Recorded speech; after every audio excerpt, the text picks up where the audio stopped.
The sign on the door was painted in red. X. It was a crude, hasty mark, dripping down the rough wood like a wound that wouldn't close.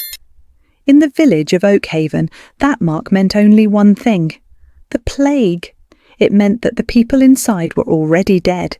They just hadn't stopped breathing yet. The village was silent. No dogs barked. No children played.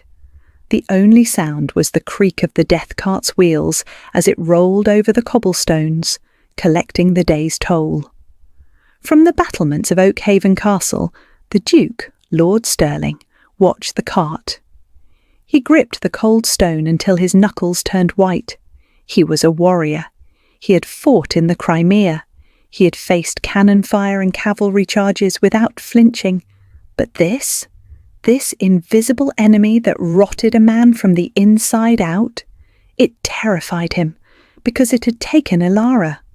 Elara was not of noble blood. She was not a duchess or a lady.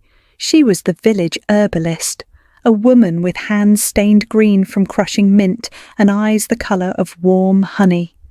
When the sickness arrived on a merchant ship 3 weeks ago, the town physician had packed his bags and fled in the night. But Elara stayed. She turned her small cottage into a hospital. She mixed poultices for the fever. She held the hands of the dying so they wouldn't cross into the dark alone. Stirling had begged her to come to the castle, to the safety of the high walls where the air was clean. "I cannot," she had told him, standing at the castle gate, looking small and fierce. "If I leave, who will wash the fever from their brows? Who will tell them they are not forgotten?" "You will die," Stirling had warned her, his voice shaking. "Then I die doing my duty," she said. "Can you say the same, my lord, hiding behind your walls?" That stung. But he let her go. He sent down carts of food, clean linen, fresh water. He watched her from his tower, a speck of light in the growing darkness of the village, until this morning. This morning the messenger had arrived, pale and trembling. "It is Elara, your grace," the boy whispered. "She has collapsed. The marks are on her neck.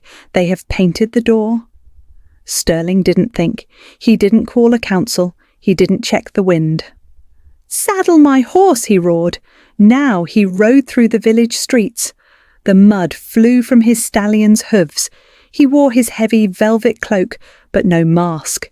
He refused to hide his face from the people he had failed to protect. He reached the edge of the quarantine line. A barricade of burning furniture blocked the street. 4 of his own guards stood there, holding pikes, their faces wrapped in vinegar-soaked rags. "Halt!" the captain of the guard shouted, muffled by his mask. "No one passes! By order of the—" The captain stopped. He realised who was riding toward him. "Your Grace!" the captain gasped. "Go back! The air here is poison! Move that barricade," Stirling commanded, his horse dancing nervously near the flames. "We cannot, my lord." The captain levelled. His pike. "It is the law, your law. No one enters the red zone. It is a death sentence." Stirling drew his sword. The steel sang in the silence. "I am the law," he said calmly, "and I am going to her. Now move, or I will cut my way through my own men." The guards looked at each other. They looked at the Duke's eyes. They were not the eyes of a rational man. They were the eyes of a man who had already accepted his death. Slowly, terrified, they pulled the burning timber aside. Stirling spurred his horse. He rode past them into the shadow of the death zone. He reached Elara's cottage. The red X glared at him. The windows were shuttered. The garden, usually full of healing herbs, was trampled and dead. He dismounted. He didn't tie his horse. He kicked the door open. The smell hit him first. It was a thick, sweet, rotting scent. The smell of lavender trying to mask the smell of decay. Inside, it was dark. A single candle sputtered on the table. Elara lay on a pallet of straw in the corner. She was unrecognisable. Her skin was grey, slick with sweat. Her breathing was a ragged, wet rattle. Sterling crossed the room in 2 strides.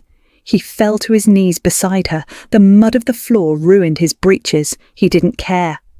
"Elara," he whispered. Her eyelids fluttered open. They were bloodshot, the honey colour dull and clouded. She looked at him, but she didn't seem to see him. "The water!" she rasped. "The bucket is empty." "I am here," Sterling said, grabbing her hand. Her skin was burning hot, dry as parchment. Elara blinked, her focus sharpening for a second. She recognised him, and then she screamed. "No!" she cried, trying to pull her hand away. Get out, you fool!" "I am not leaving," Sterling said, holding on tight. "You will die," Elara sobbed, tears cutting tracks through the grime on her face. "Look at me. I am rotting. I am unclean." She tried to push him away, but she was too weak. She turned her head, exposing her neck.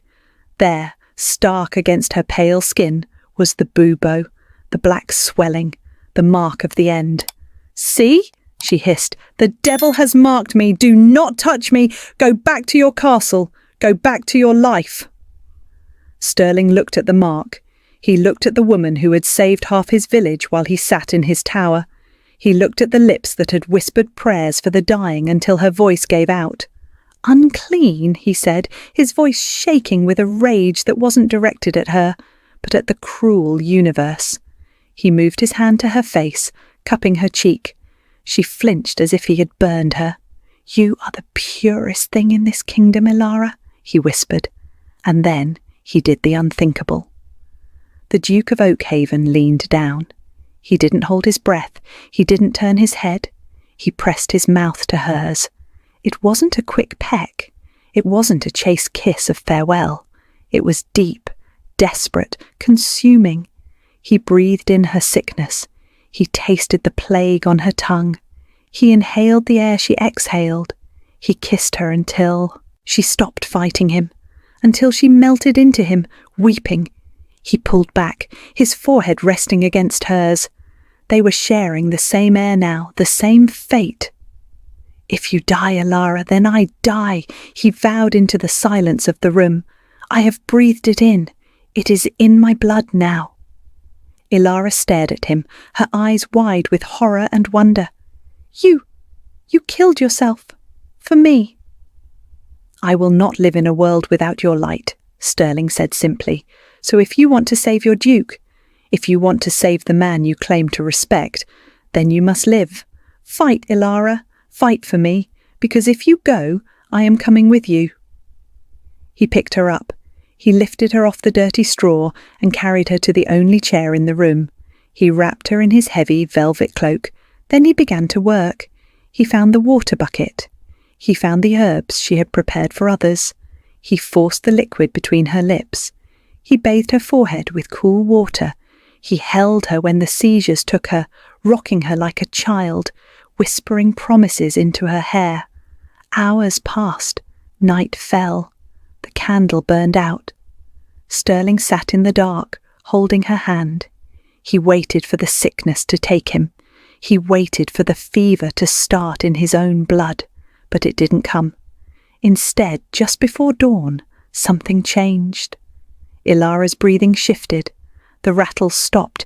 It became deeper, smoother. Sterling touched her forehead. It was damp but cool. The fever had broken. He slumped against the wall, exhausted, tears of relief leaking from his eyes. He had gambled his life on a kiss, and he had won. 3 days later, the guards at the barricade saw a sight that made them drop their pikes. The Duke was walking toward them. He was dirty. He was unshaven. He looked like he had walked through hell, but he was carrying someone. Elara was in his arms, wrapped in the royal cloak. She was weak, pale, but she was alive. Her eyes were open, watching the sunrise. "Make way!" Sterling croaked. His voice was ruined from days of reading to her, but it still held the command of a duke. The guards scrambled aside. "Your Grace!" the captain cried. You survived?" Sterling didn't stop. He walked past them, carrying his treasure toward the castle. "Burn the cottage," he ordered over his shoulder. "Burn it all! The plague ends today." He carried her through the castle gates. He carried her up the main stairs. He didn't stop until he laid her in his own bed, on sheets of silk. He sat beside her, holding her hand. "You are a fool," Elara whispered, smiling weakly. "A reckless, arrogant fool." "I am a man in love," Sterling corrected her. "It is the same thing." They were married a month later in the castle chapel. Elara wore white, but she wore a high collar of lace, not to hide the scar on her neck, the scar where the sickness had touched her, but to frame it. Sterling refused to let her hide it. He kissed that scar every morning.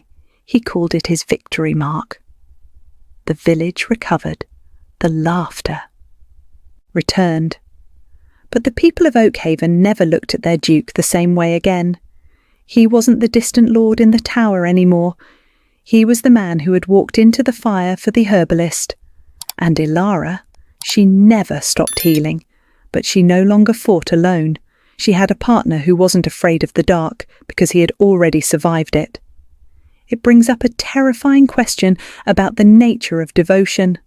Sterling literally risked a painful, horrific death just to make a point, that he wouldn't leave her. In the modern world, we ghost people because a conversation is too awkward. We talk about ride or die, but Sterling actually meant it. Do you think that kind of love is a miracle, or is it a form of madness? Would you have walked past that barricade? I'd like to think I would. But the plague is a heavy price. If you believe that true love is the only antidote that matters, infect that like button. Let's spread this story faster than the virus. And if you want to join our quarantine of romantics, hit subscribe. We tell the stories that survived the darkness. Until next time, wash your hands and hold your loved ones close.